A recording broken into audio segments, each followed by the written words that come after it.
دمشق کے پرانے شہر میں سلمان نام کا ایک آدمی رہتا تھا۔ اس کی بازار میں ایک دکان تھی۔ لوگ اس پر بھروسہ کرتے تھے کیونکہ وہ ایماندار تھا۔ روزانہ وہ اچھی کمائی کرتا، مگر پھر بھی پیسے بچتے نہیں تھے۔ کبھی چھت ٹپکنے لگتی، کبھی بچے کو بخار ہو جاتا اور کبھی کوئی چیز گم ہو جاتی۔ سلمان حیران تھا، میں نماز بھی پڑھتا ہوں، محنت بھی کرتا ہوں، کسی کو دھوکہ بھی نہیں دیتا، پھر بھی پیسے کیوں ختم ہو جاتے ہیں؟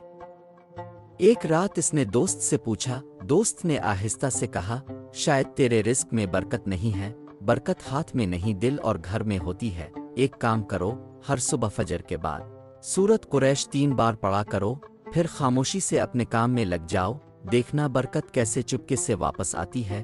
سلمان نے کچھ نہیں کہا، وہ ہر طریقہ آزما چکا تھا۔ اگلی صبح سورج نکلنے سے پہلے اس نے وضو کیا، کعبہ کی طرف بیٹھا اور سورۃ قریش پڑھی۔ قریش کے مانوس کرنے کے لیے، جس نے انہیں بھوک میں کھانا دیا اور خوف سے امن دیا۔ پھر وہ اپنی دکان پر گیا۔ اس دن کوئی بڑا گاہک نہیں آیا، بس ایک بوڑھے چچا آئے اور بولے، میرے پاس پیسے نہیں، مگر عید کے لیے جوتے چاہیے۔ سلمان نے چپ چاپ ایک سادہ جوتا دیا اور کہا، عید مبارک چچا جی۔ اگلے دن وہی چچا 5 لوگوں کو ساتھ لے کر آئے، بولے، اس آدمی نے بغیر مانگے مجھے دیا، تم سب بھی اسی سے خریدو۔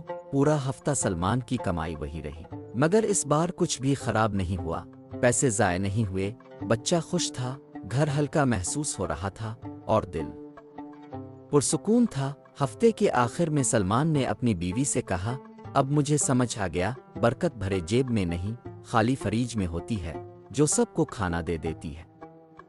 برکت اس چھت میں ہے جو نہیں ٹپکتی، دوائی میں ہے جو فوراً اثر کرتی ہے، اور اس سکون میں ہے جو دل سے جاتا نہیں۔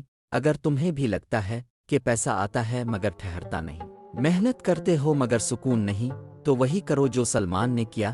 روز فجر کے بعد سورۃ قریش 3 بار پڑھو، پھر خاموشی سے اپنا دن گزارو۔ برکت کے پیچھے نہ بھاگو، برکت خود تمہارے پیچھے آئے گی، کیونکہ رزق وہ نہیں جو ہاتھ میں آتا ہے، بلکہ وہ ہے جو دل، گھر اور زندگی میں ٹھہرتا ہے، چپ چاپ، محبت کے ساتھ۔